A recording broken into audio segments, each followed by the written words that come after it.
satisfied that I'm not going to do anything. I said I abide by the jury decision.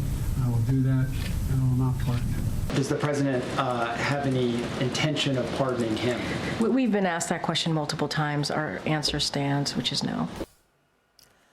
Yeah. Well, President Biden releasing this statement, quote, "From the day I took office, I said I would not interfere with the Justice Department's decision-making, and I kept my word, even as I have watched my son being selectively and unfairly prosecuted.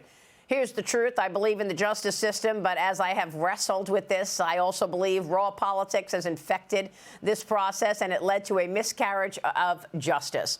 Hunter also releasing a statement saying, "I have admitted and taken responsibility for my mistakes during the darkest days of my addiction.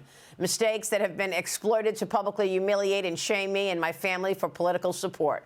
I will never take the clemency I have been given today for granted and will devote the life I have rebuilt to helping those who are still sick and suffering." President-elect Trump reacting on Truth Social, writing this: "Does the pardon given by Joe to Hunter include the January 6th hostages who have now been imprisoned for years, such as an abuse and miscarriage of justice?" Good comment from President Trump there. Liz Peek, your reaction. Well, first of all, I don't think anyone in America is surprised that Joe Biden went back on his word to pardon Hunter Biden. But honestly, he did it in a way that I think really undermines the case that the Department of Justice is not political. I mean, he's saying, look, Hunter Biden was singled out, prosecuted for political reasons. We know, in fact, the opposite is true, Maria. They bent over backwards, the FBI and the DOJ, to let Hunter Biden get basically off scot-free from various things that he has done wrong. And obviously, a jury felt the same way. But I think Biden has inadvertently opened the door to Trump's argument that he has been prosecuted unfairly and that the DOJ indeed has been weaponized. That's his case. An awful lot of Americans think it's true. And we'll be talking about Kash Patel in a moment. But listen, that's the entire story about the DOJ and the FBI. Yeah, that's absolutely right. Totally agree. But what really gets me on this pardon is that this exonerates Hunter from everything. Yeah. Everything. Not just the federal gun charges, not just the drug charges, everything from 2014 to today, a 10-year period, even crimes he has yet to be charged with. Yeah. And we all know how we have reported so extensively on what the Oversight Committee has said Hunter and Joe have done, and that is money laundering and influence peddling. So that's gone. I mean, this pardon does not apply to Joe Biden, but Cheryl, you know that this basically wipes away everything from Joe as well. And that was the initial question mark, was did Joe Biden do this for his son, or did Joe Biden do this for himself? And to be clear, even Democrats are criticizing President Biden's move on this. Not that pardons don't happen. You know, Bill Clinton, pardoned his brother Roger. Gerald Ford pardoned Richard Nixon. But even Jared Polis on X wrote this. He said, "As a father, I certainly understand Joe Biden's desire to help his son. I'm disappointed he put his family ahead of the country. Greg Stanton, a Democrat from Arizona.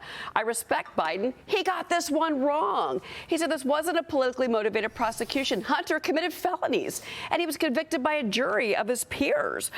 So, look, I mean, those charges, any average American that would have committed the gun charges, the tax charges, which were actually more serious than the gun charges because of the lying on the forms, any other American, Maria, would have been prosecuted even worse. Hunter still got that sweetheart deal in the beginning that was reversed. He finally goes in front of a jury, convicted, and Joe Biden says, nope.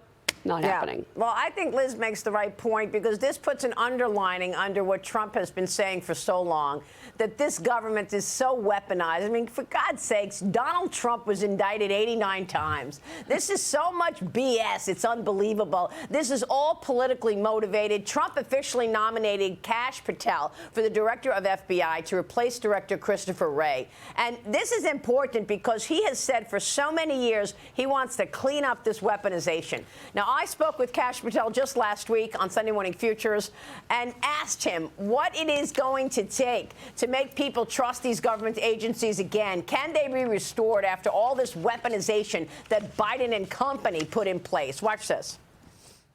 exposure of corruption. Put out the documents, put out the evidence. We only have gotten halfway down the Russiagate hole. The people need to know that their FBI is restored by knowing full well what they did to unlawfully surveil them. The people need to know that there has been a de-weaponization, a defanging of the Department of Justice, and their houses of worship will no longer be raided. But they need to be shown the documents that said this was the reasoning they weaponized justice. And that, in my opinion, is how Congress can most importantly secure the trust or resecure the trust of these agencies and departments. So we'll see, John Lonsky. I mean, those Russiagate fraudsters are still running around.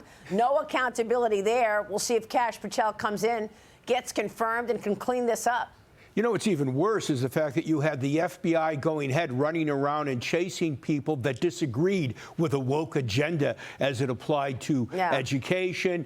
And, you know, also the pro-life crowd. He was speaking about church members being followed by the FBI. That's ridiculous. So this politicalization of the FBI has to end immediately. We got to get politics out of justice. Otherwise, we're not going to have justice anymore. Yeah, well, we'll see if this is a trigger for that now that everyone is obviously exposed and we're watching what Joe just did for Hunter.